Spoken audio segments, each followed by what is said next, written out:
কামরাঙ্গীরচর 55, 56 এবং 57 নম্বর ওয়ার্ড যেটি ভ্রাতৃত্ব বন্ধনে আবদ্ধ, পাশাপাশি ক্যান্ডিগঞ্জ সাভারকে নিয়ে ঢাকা জেলা সঙ্গে গঠিত হয়েছিল, সেই আসনকে বিলুপ্তি করার প্রতিবাদে আজকেরই আমাদের মানববন্ধন।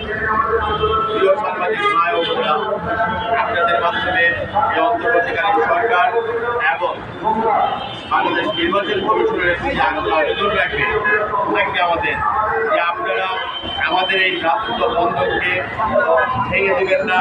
আমরা কামরাঙ্গীরচরবাসী, ক্যান্ডিগঞ্জবাসী একে অপরের পরিপূরক করার জন্য, কারণ আমাদের ম্যাক্সিমাম আত্মীয় স্বজন ক্যান্ডিগঞ্জ এবং কামরাঙ্গীরচরে রিলেটেড, এবং আমাদের ভাষাগত একটা মিল আছে, তাদের আমাদের যে সংস্কৃতি, উঠা বসা, সেগুলো আমাদের মিল আছে, এবং অনেকের ব্যবসা বাণিজ্য, কৃষিকাজ আমরা ক্যান্ডিগঞ্জে গিয়ে করি। আমাদের অনেকের কামরাঙ্গীরচরে জমি জমা, বসত ভিটা, অনেকের কামরাঙ্গীরচর, ক্যান্ডিগঞ্জ উভয় স্থানে আছে।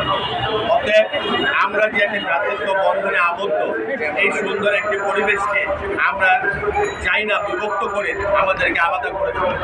আমরা পাশাপাশি আরেকটা বিষয় খেয়াল করছেন আপনারা, 55 নম্বর ওয়ার্ডকে ঢাকা 10-এ এবং 56 ও 57 নম্বর ওয়ার্ডকে ঢাকা 7 আসনে যে বিভক্তি, এটা কেন হচ্ছে?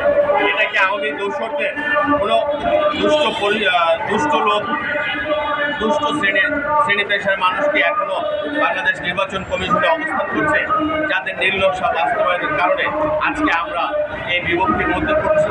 নাকি কোনো ষড়যন্ত্রকারী কোনো ষড়যন্ত্র করে আমাদেরকে বিভক্ত করছে?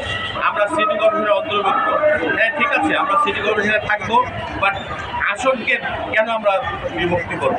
আসন বিভক্তি না করে ঢাকা 2 আসন যেন আগের মতো পুনরায় সেই ঢাকা, ক্যানিগঞ্জ, সাভার এবং কামরাঙ্গীরচরকে নিয়ে যে ঢাকা 2 আসন গঠিত হয়েছিল, আমরা নির্বাচন কমিশনের কাছে আকুল আবেদন করব, আপনারা আমাদেরকে পুনরায় সেই জায়গায় সেই ঢাকা 2 আসনে অন্তর্ভুক্ত করুন।